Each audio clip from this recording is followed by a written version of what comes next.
love America. I love the Constitution. I love the First Amendment. I want to carry an arms.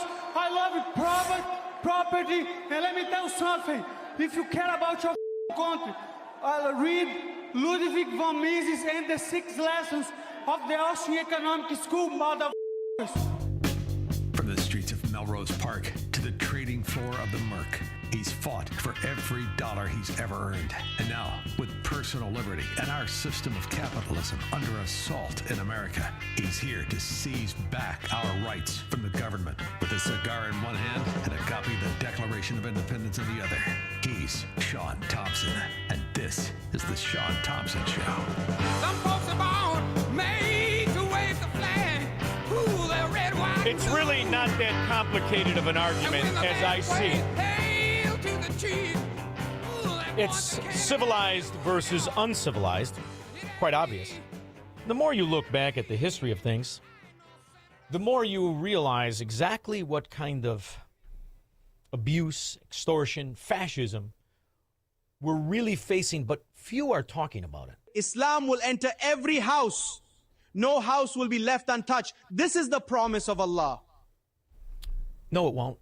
No, it won't. I've looked into this so-called religion, and I have come to the conclusion it's ridiculous, it's made up, it's preposterous, and it's repulsive. And I've looked into all religions, and only one threatens the others. Only one. It's fascinating to watch. But then again, it's an argument that's been going on since they made it up in the year 622. I don't really think it's as opinionated as they make it seem. They just appear to be Philistines to me, part two. But my next guest is the intellect. He is somebody who is a historian. He is somebody who has studied, who teaches. He is Rabbi Michael Barclay, host of the radio show and podcast, The Rabbi's Table, Dialogue, Not Debate, on CRN Digital Talk Radio. It's my pleasure. How are you, Rabbi? I'm well, thank God, Sean, and thank you for having me on your show and for everything you do for this country and for the world. Oh, come on. It's what you do, right? You just think and you understand what's right versus wrong. And, you know, this is really where I see it. I agree, and I love the tagline. Listen, we're not here to debate you. It's dialogue about right and wrong. This idea that there is a compromise with wrong is the problem with society. You can't compromise with wrong. You can just agree to be wrong. That's what we've been doing, isn't it, for quite a while? Well, it's worse than that. We've been agreeing to subjugate ourselves to evil. The Quran, if you study it, is not a religious text. The Hebrew scriptures, the Christian scriptures, the Vedic scriptures, Hinduism, Buddhism, these are all spiritual traditions that their goal is to help the participant deepen their awareness of their relationship with God through their pathway. And the Quran is a business plan to create worldwide domination of a caliphate run by Sharia law. It has nothing to do with spirituality. It's all about conquering. You know, there's something that's fascinating about religion. You know, when you're born into an Italian neighborhood and your mother's Italian, you're born in the religion. You just are. And what's fascinating is from really early on, a lot of religions have kind of a brainwashing mechanism, a kind of a subservience, taught subservience. And you know what bothered me? I was lucky enough to be raised by smart people. It was as if they were trying to change your own God-given judgment, your own character, and make you conform. And that always didn't sit well with me, so I was not a practicing Catholic for much of my life, even though forced. You know, when you're a kid, you're always forced. Everybody's forced. But it's a beautiful thing to realize you can go in and out, you can learn, you can be mad, you can rekindle your appreciation, whatever you choose, because all but one religion allows freedom of individual. And Judaism has this. You have many Jewish people don't practice, read about it. They select holidays like many Catholics and Christians. But there is only one that threatens their own people with death if they leave it. Right? I mean, how much more obvious can direct slavery be than in any other religion than this? Look, John, you're 100% right. If a Catholic only goes to church on Christmas and Easter, and a Jew only goes on Rosh Hashanah and Yom Kippur, we don't throw them out of the religion. We don't consider them heretics. If you are not an observant Muslim, you are considered kafar, which means an infidel. anyone who's a kafar, which means an infidel because they're not practicing Islam fully, or a Jew or a Christian, anyone, all of these people, all infidels are to be either enslaved, converted, or killed, period. It's so preposterous. It's not about God. It's not about religion. It's not about life. It's about death. And as I say, it's a political movement. It is not a religion the way we think of it. And one of the things that the West, that we need to start doing, is we think that the 80% of Muslims who do not practice Islam, very in an orthodox way, we think those are the normal Muslims and the other guys are the extremists. It's not the case. The Hamas, Hezbollah, etc., those are the actual Muslims, and they consider the other 80% infidels. Well, and the tell is in the forced capitulation to it. I've been blessed in life in far as just the way in which it's panned out, and I've worked hard to succeed, and I've been lucky enough to take advantage of a time in history where there was a beauty of an explosion of American capitalism. And I was lucky enough to go to a place that really was a pinnacle of it. I was lucky enough to go to the Mercantile Exchange. And really it was one of the first introductions I had was a businessman in my old neighborhood to Jewish people. And his name was Harry Roth. And every day he would have coffee with my grandfather, and he would sit there, and he was the first man I ever saw my grandfather appreciate his intelligence. And he was focusing on stocks, and he inspired me to be curious about this business. So I went to the Mercantile Exchange, where I met wonderful people of all faiths and all religion, really, truly did. But it's funny to see how this religion and the people who practice it want to force you into it. And I used to make fun of it. I never met a Jewish guy that forced me to say, are you a Jew? Say you're a Jew or we'll kill you. Never. They didn't want anybody in it. I love that about that religion. But the idea that we tolerate in the year 2026, somebody who says you will convert, it shows you how far we have not advanced intellectually when you're talking about forcing someone to believe in something they don't. It's really unbelievable how stupid we still are as a species. It's astounding. And look, one of the things that I tell people all the time, I tell Jews this all the time, is when a Christian or a Catholic comes to me and says, we want you to become a Christian, they're doing it out of love. They want to spread the gospel, the good news. They want to have me in heaven with them through Jesus, which is their belief that's the only way. That's entirely different than you will convert to Islam or we will kill you, we will convert you, or we will tax you with the jizya tax. And I do have a question. When you were in the mercantile market, you see you met people from every religion. Were there Muslim traders? One. And I used to joke around. Yeah, it's not typical. It's very atypical. It is not.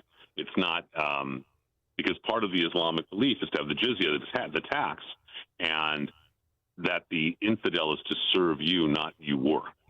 Yeah, one. And I used to joke around with them. This is the other thing that really is off-putting.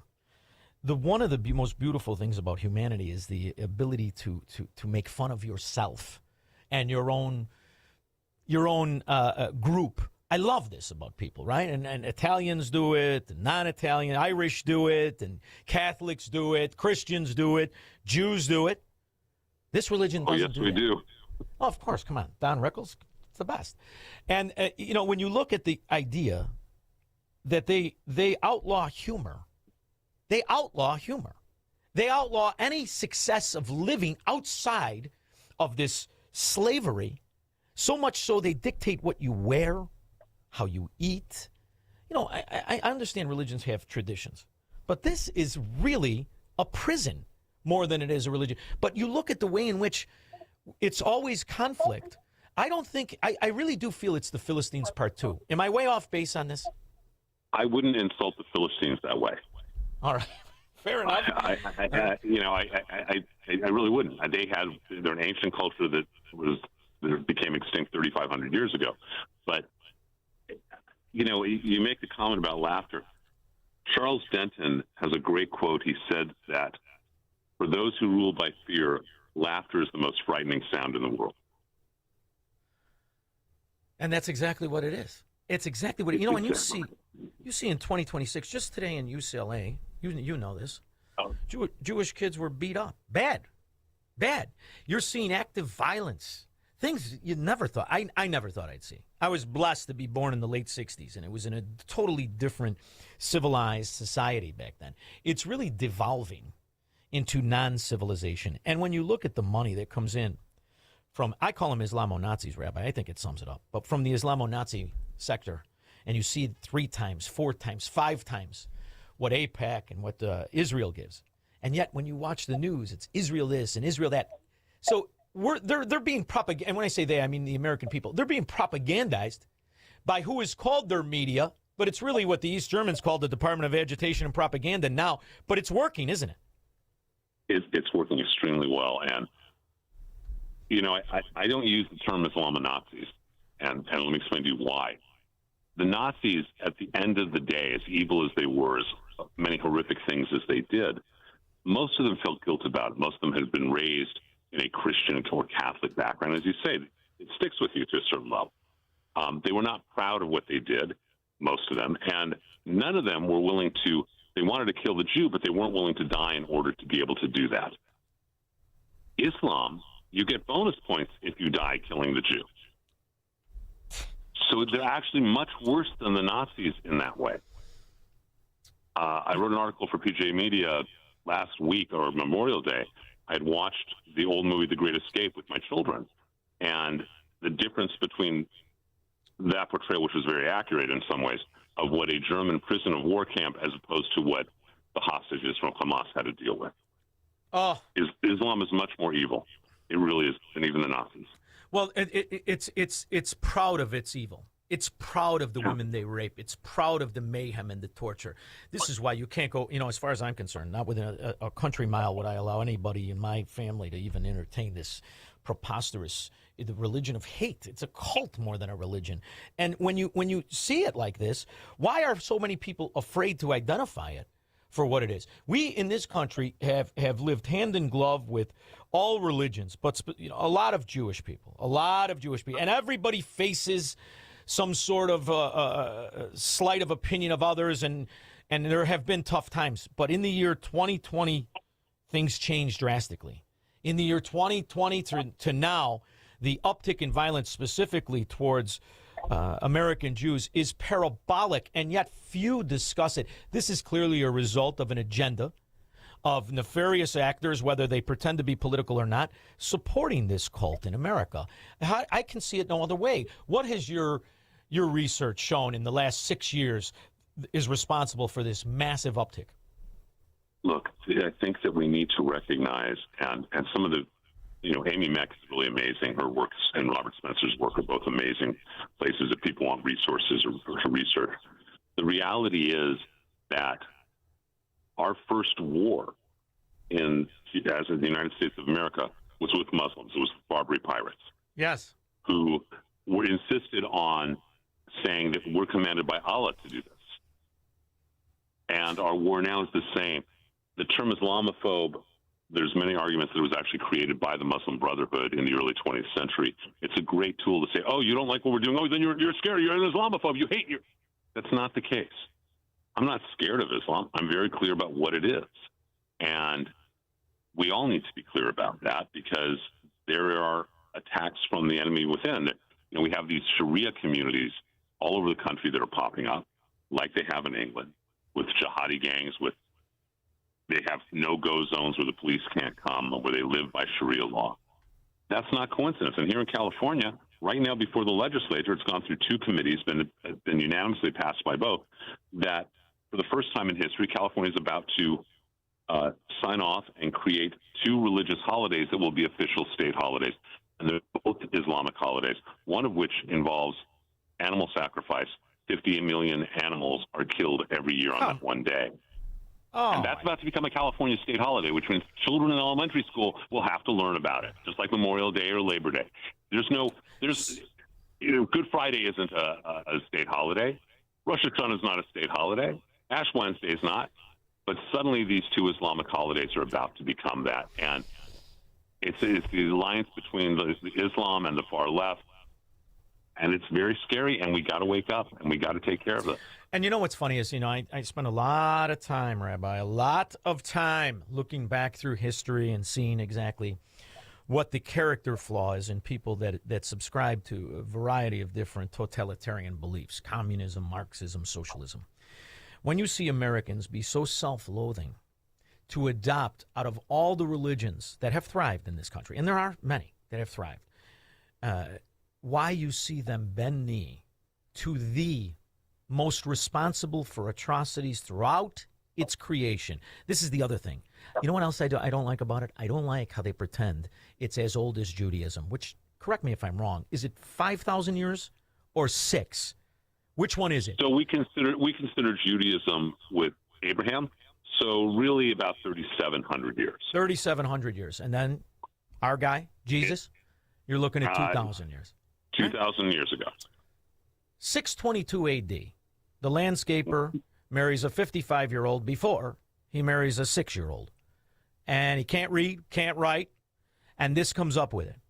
When you look at why it has the credibility it has, I'm curious to know what the explanation is for it. Why does it have the credibility of being a religion that goes back thousands of years when it really goes back a little over 1,000? It doesn't.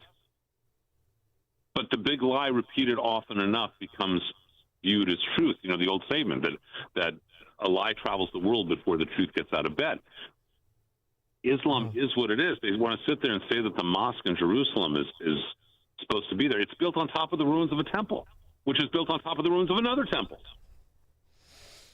And how about the destruction of other religions' artifacts?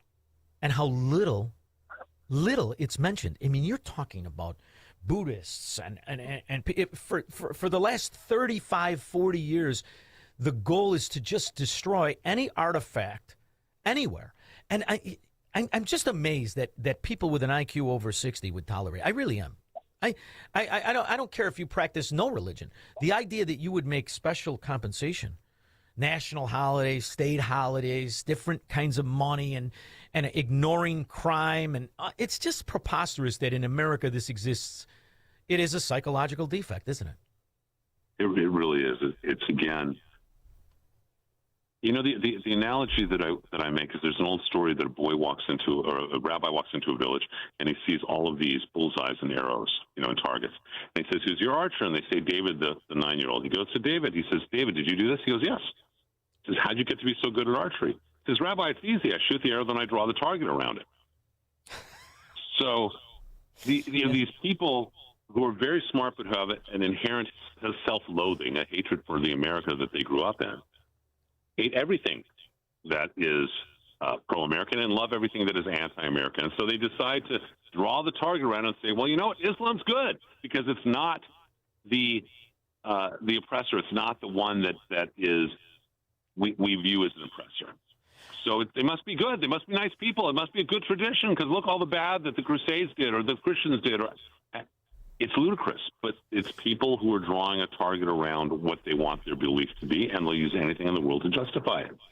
How much in your own in my what I factor is the Barack Obama factor, right? And how much money was given in the name of peace and policy that enriched not just Iran, but all of the Islamic nations that hate Jews and hate America's freedom. When you look now back through American presidents, American Congresses and Senates, which is your era that focuses on what really stoked this to the level it is? Is it Barack Obama who financed it? Or is it the Jimmy Carter administration, really arguably you could say the Ford administration, where they started to funnel money in through nefarious bureaucracies in America into the Islamic world?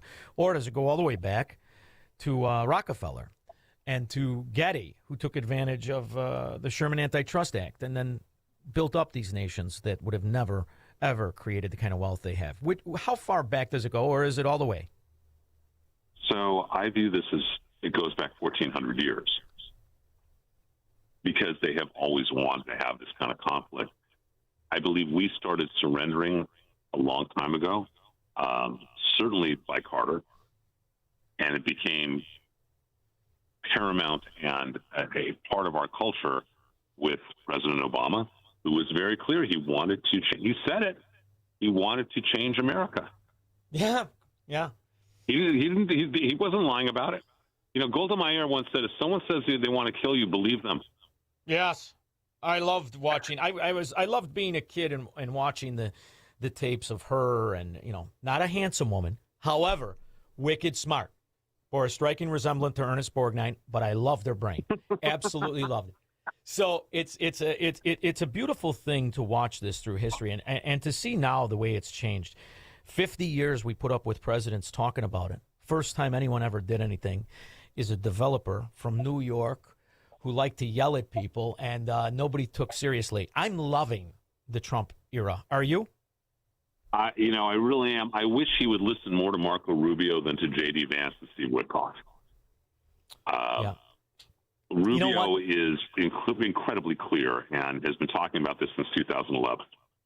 You know what Witkoff wants to get elected, so different. But you know what he's giving America is the appetite for non-politicians. This is the first time since George Washington we didn't have anybody. This guy never ran for dog catcher. Cultivated through that. Say whatever you have to say. Become a political chameleon. I think people are adopting a taste for it, and they're also adopting a taste for something being done about an entire region of the world that wants to destroy us, wants to destroy you.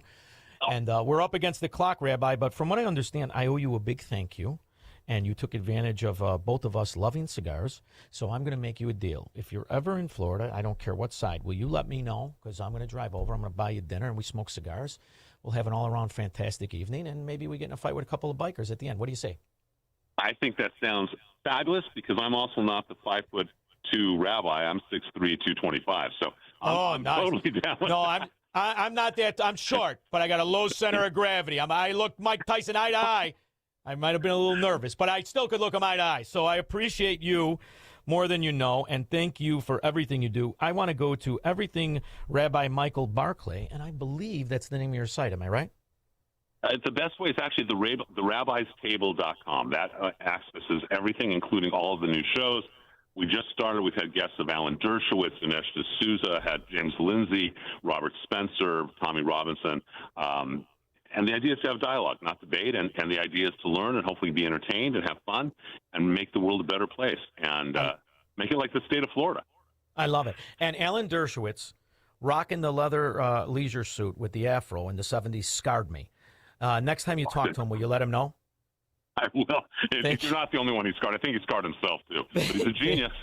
Yes, he is. Thank you very much, Rabbi Michael Barclay. You, I appreciate it.